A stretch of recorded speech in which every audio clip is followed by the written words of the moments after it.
In this video, we're going to take a look at pivot tables, and we're going to look at pivot tables that are in a list format, which basically means all of the data is in columns and not so much in rows.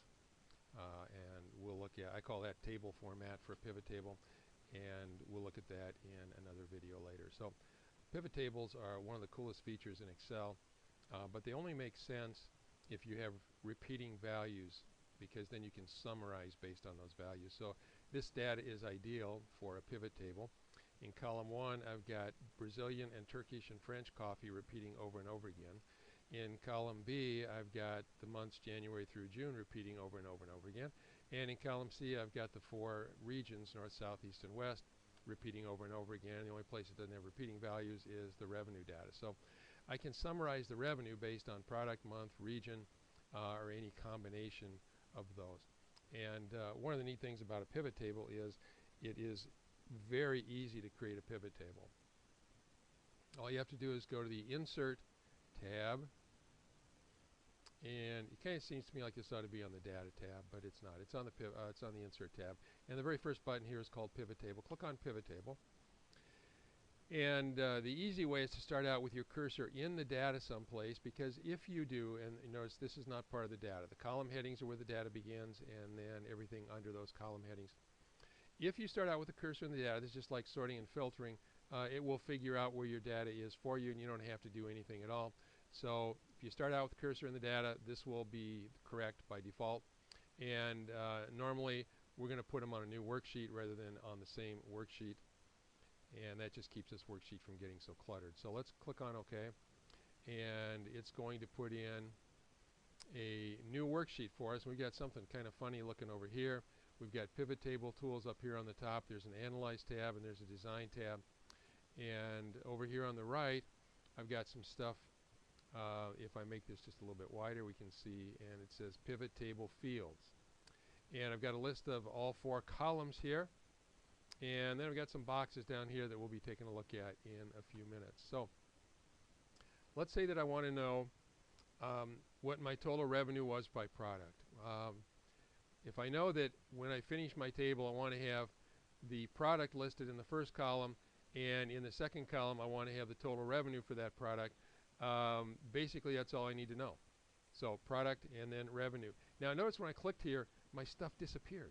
So if your pivot table stuff disappears while you're working on it, what it means is you clicked outside of the pivot table area here. All you got to do to fix it is go back in here and click, and everything appears back over here on the right side. So I want product to appear first, and then I want the total revenue for each product, and that's all there is to it. Click on product, click on revenue, and the products get listed in column A once for each product, and then every row in there that has Brazilian coffee on it, we add up the revenue. Same thing for French, same thing for Turkish. And the only problem is this stuff is not formatted very well. It's just plain numbers. And even if they were formatted back in my pivot table worksheet, the formatting for some reason still does not come over here. And so if you do need to format, you have to explicitly do that after you've created the table. Okay. Now let's turn these off. And this time let's choose month, and let's choose revenue.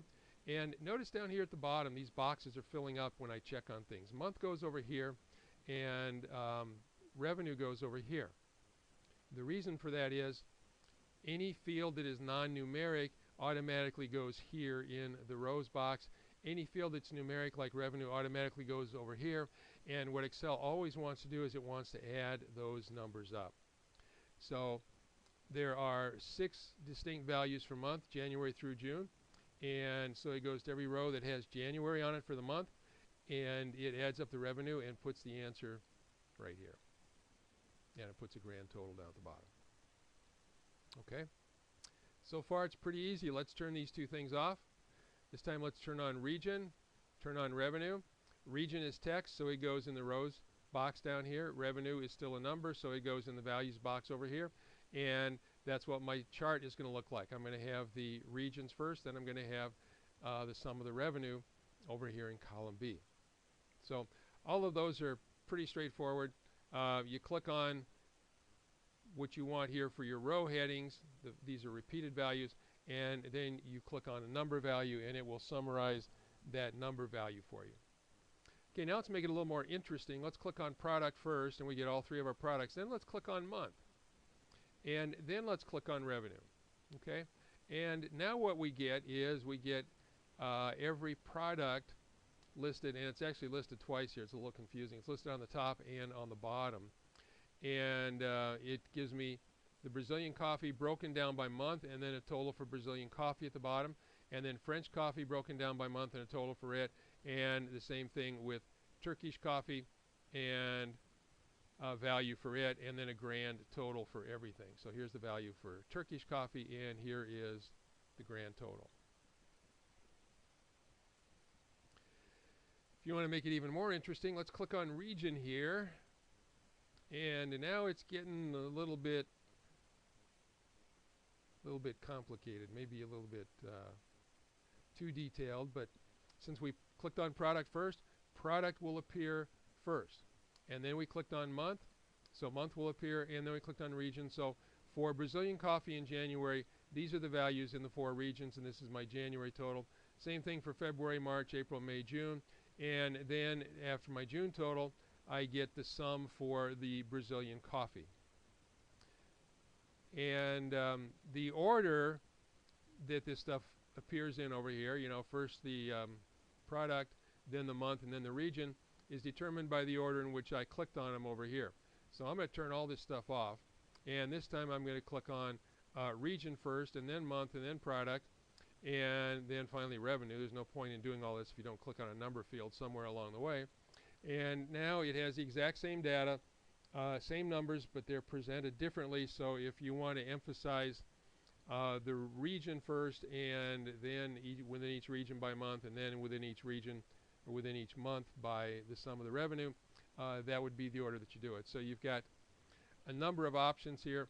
If we've got 3 different values here, product, month, and region, there's 6 different ways to display the same data over here, and you can get any one of those 6 simply by changing the order which you click on these first 3 items here. Okay, I'm going to simplify this a little bit. I'm going to pull region out of there, and I'm also going to take product first and then month. So okay, so now this all fits on the screen. It's fairly easy to see.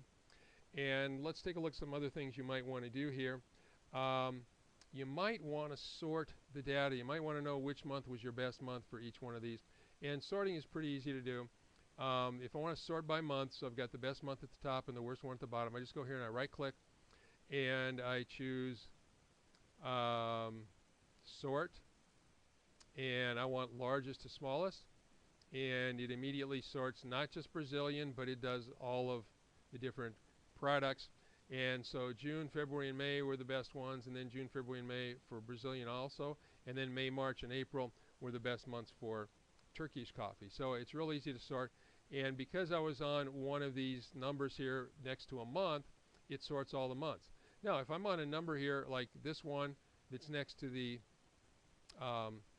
product total, let's do that. Let's right click on that and let's choose sort, and let's choose largest to smallest. Right now I've got Brazilian, French, and Turkish, and if I do largest to smallest, now French is coming up first because it's 1.175 million, and then Brazilian, and then Turkey is in 3rd place.